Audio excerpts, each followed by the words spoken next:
嗨，我是大明，这里是 D-Min Studio。最近我会来聊聊我自己的舞台经验，还有这几年在教学上学生所遇到的困难，也把解决方法分享给你，希望对正在吹口琴的你有帮助。今天我们来讲讲和弦口琴的喉音。那如果你对于喉音这个动作不了解的话，你可以去看我之前发布过的半音阶口琴的喉断音的影片，里面有比较详细且完整的告诉你喉咙的动作，然后你可以去看完，并且看熟之后，你才知道怎么样操作这个喉咙的断音。那喉音跟喉断音其实是类似的东西，所以你要用一样的观念、一样的训练方法去练习。分为两种，一种是比较浅层的 E， 一种是比较深层的 O。它会分别代表两种不同的声音。如果你今天用比较浅层的 E， 它有力道，但它声音听起来比较没有那么沉。那如果你用比较深层的 O，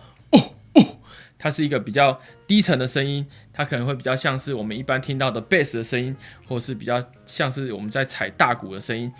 所以这两种的方法会让你声音听起来不一样。那我们综合浅层的喉音、深层的喉音，还有重音，还有一般在打节奏的声音，把它放到这个和弦口琴，你就可以做出比较多的层次、比较丰富的声音。一般的练习，我们可以用口诀的方法来辅助我们练习。那我在4/4拍里面，通常会把第一拍加入比较低沉的 O 这个声音，在第3拍加入一个比较清楚、比较明显的声音，所以我选择用 E。O 跟 E， 好，在第2拍跟第4拍的地方，我想要打重音，所以我会用恰。那一般的节奏我会用气，所以用口诀转换就会变成乐谱的第一行变成 O 起恰起 E 起恰起 O 起恰起 E 起恰起。好，我们把这个节奏这个口诀放到和弦口琴上，它就会出现这个声音。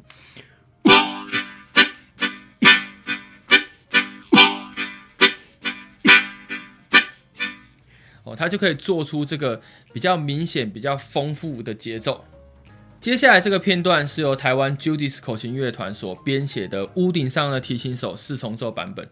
这首曲子在后半段有大量的喉音，那你也可以深层跟浅层的喉音交替使用，你就可以做出比较丰富的声音。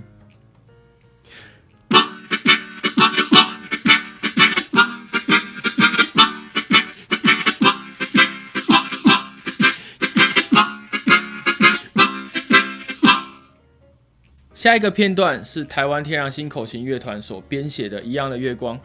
在开头的地方有喉音跟重音的切换使用，一样吹给大家听。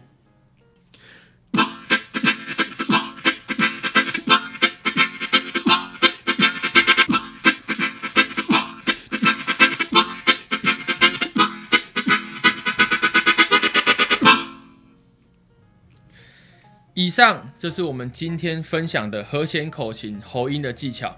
那这个技巧在使用上，你要特别注意的是，你不能太常使用，或者是你要做出音量上层次的区别，才不会让整首曲子听起来很吵。